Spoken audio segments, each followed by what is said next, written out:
Kita lanjutkan perbincangan saya ke Coach Neil. Coach Neil, jadi apakah pertandingan Prancis versus Inggris ini hanya hiburan saja atau benar-benar menjadi laga krusial penuh gengsi nih antara keduanya? Ini laga krusial, Mbak. Tidak ada hiburan ini. Karena Prancis sama Inggris itu kan mengulangi pertandingan dia di tahun 2022 ya. Tapi itu di babak final. Ini kan di semifinal 3-4. Jadi harga diri juga buat Prancis, bagaimana dia bisa mengalahkan Prancis, walaupun Prancis diperkuat dengan beberapa pemain yang cukup bagus ya, Mbappe, habis itu apa namanya, de, de, apa? Dembele, sorry, Dembele dan sama Olise. Tapi kan Inggris juga punya si Harry Kane dan Jude Bellingham ya. Jadi pertarungan ini, karena mereka kan sedih nih. Mbak bisa bayangkan ketika Argentina menambah ya, menyamakan kedudukan menit 85 itu Jude Bellingham udah sliding tackle itu. Tapi 1 detik Enzo udah cetak gol duluan. Jadi dia sedih nih. Jadi mungkin untuk hari ini dia besok ya dia akan memperlihatkan dia bisa memberikan yang terbaik buat negaranya. Jadi itu memang saya pikir enggak bermain-main dia, walaupun dia sedih ya. Saya bicara sama Bang Wesley tadi, mereka mungkin sedih, enggak patah hati apa, tapi harga diri tetap, walaupun dia dapat kelelahan. Ya pertarungan ini antara Inggris dan Prancis, ini dua pertarungan negara-negara apa yang sepak bolanya dua di high level. Ini akan kita tonton, mudah-mudahan mereka akan menampilkan pemain terbaik dia, walaupun dia lelah, dia capek, mental, fisikal juga capek, ya mudah-mudahan mereka akan melihatkan juga apa yang mereka lakukan sebenarnya dia seharusnya di final gitu loh. Bung Wesley, jadi walaupun masih sedih, masih kecewa gitu ya, secara psikologis keduanya ini gagal masuk final. Apakah di laga ini akan totalitas atau justru mereka fokus mempersiapkan teknis permainan? Yang saya khawatirkan adalah memang mereka tidak lagi punya semangat yang sama ketika mereka berlaga di semifinal untuk mencapai final. Karena tidak ada tim yang sudah mencapai semifinal itu masih punya semangat yang sama untuk habis-habisan tampil di final. Itu pasti drop lah.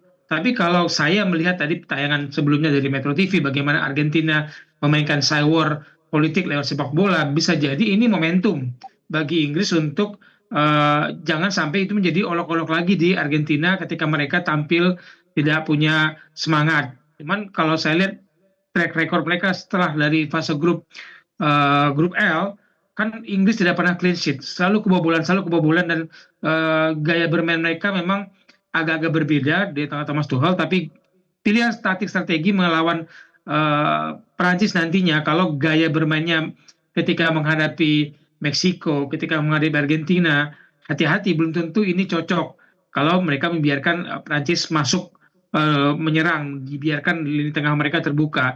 Yang saya khawatirkan benar-benar hanya adalah tidak ada lagi ambisi mereka, Mbak. Jadi setelah mereka juara dunia 1966, ketika mereka mencapai semifinal, semuanya gagal masuk ke final. Jadi seolah-olah kutukan bagi Inggris, mereka 3 kali mencapai itu tidak bisa masuk final. 90, tahun 1990, 2018 dan 2026 ini semifinal seperti kutukan bagi Inggris. Dan ketika mereka mencoba dalam perebutan 2 peringkat ketiga sebelumnya ya di 1990 dan 2018, semuanya gagal dari Italia, gagal dari Belgia. Kayaknya udah kehilangan semangat pemain Inggris katanya ketika mereka kalah di semifinal. Semoga tadi saya katakan, semoga tayangan politik sepak bola yang dimainkan oleh Argentina menjadi pemicu semangat Inggris untuk habis-habisan menunjukkan bahwa mereka masih punya semangat dan tidak mau menjadi olok-olok dari publik sepak bola Argentina. Ya, kita nantikan ya apakah benar totalitas ataukah justru sebaliknya. Nah, perebutan sepatu emas Mbappe sedangkan bersaing dengan Messi di puncak top scorer, sama-sama cetak 8 gol tapi Mbappe tertinggal dari segi assist nih. Bagaimana peluang Mbappe rebut sepatu emas dan dimainkan sejak awal, Coach Neil? Iya, artinya Mbappe harus menunjukkan bahwa sebenarnya dia belum habis. Kemarin kan ketika dia kalah dengan Spanyol kan dia merasa udah habis. Saya pikir itu yang harus ditunjukkan ya. Mbappe itu bukan begitu karakternya. Dan untuk dia melebihi Messi sama-sama 8 gol, dia harus mencetak gol dan harus menunjukkan bahwa sebenarnya ini hanya masalah rezeki aja dia belum ketika dia kalah lawan Spanyol. Karena bola sama dia itu nggak dapat banyak mengalir daripada di gelandang-gelandang serang mereka. karena Olise dimatikan, nggak bisa ngapa-ngapain. Jadi saya pikir ya ini peluang dia, bahwa dia belum habis. Mudah-mudahan dengan dia bisa gol, sepatu emas akan diberikan kepada dia, bukan kepada Messi, gitu Pak. Oke, saya ke Bung Wesley, rivalitas Prancis versus Inggris di level internasional, siapa yang lebih superior saat ini? Prancis juara 2018 dan runner up 2022, sedangkan Inggris belum pernah juara sejak 1966. Nah, apakah ini menjadi peluang Inggris untuk balas dendam? Sejarah memang mencatatkan Inggris itu kalah dari Prancis secara statistik. Kalau kita bicara 9 pertemuan terakhir, Inggris hanya menang sekali di 2015, tapi 9 pertemuan terakhir ya.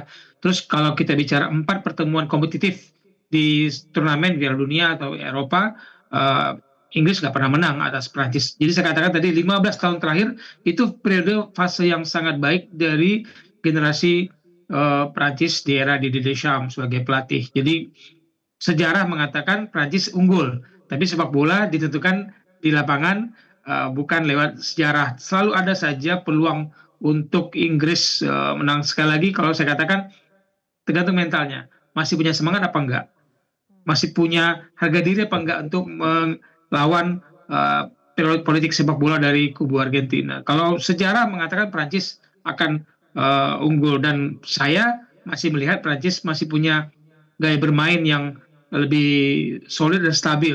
Tergantung sekarang apakah para pelatih kedua tim ini akan memainkan sejumlah pemain yang menit bermainnya sedikit di pertandingan fase grup sampai semifinal kemarin. Bahkan mungkin saya menunggu N'Golo Kante kapan mainnya nih. Salah satu pemain terbaik lini tengah di dunia, tapi tidak pernah dapat menit bermain di Piala Dunia hingga semifinal kemarin. Bisa jadi ini momentum bagi Kante untuk bermain, meskipun hubungannya dengan Mbappe tidak begitu baik. Ya, moga-moga sepak bola bisa menyatukan antara N'Golo Kante dan Kylian Mbappe, dan kita disuguhkan pertandingan yang sama, masih menarik, masih disuguhkan tim yang masih sama-sama berjuang untuk meraih tadi harga diri di Eropa. Ini pertandingan dua negara Eropa di Piala Dunia. Ya, kita nantikan bersama nanti pertandingan hari Minggu dan juga hari Senin untuk juara Piala Dunia. Terima kasih Coach Neil dan juga Bung Wesley sudah bergabung bersama kami. Selamat malam. Jelajahi cara baru mendapatkan informasi. Download Metro TV Extend sekarang.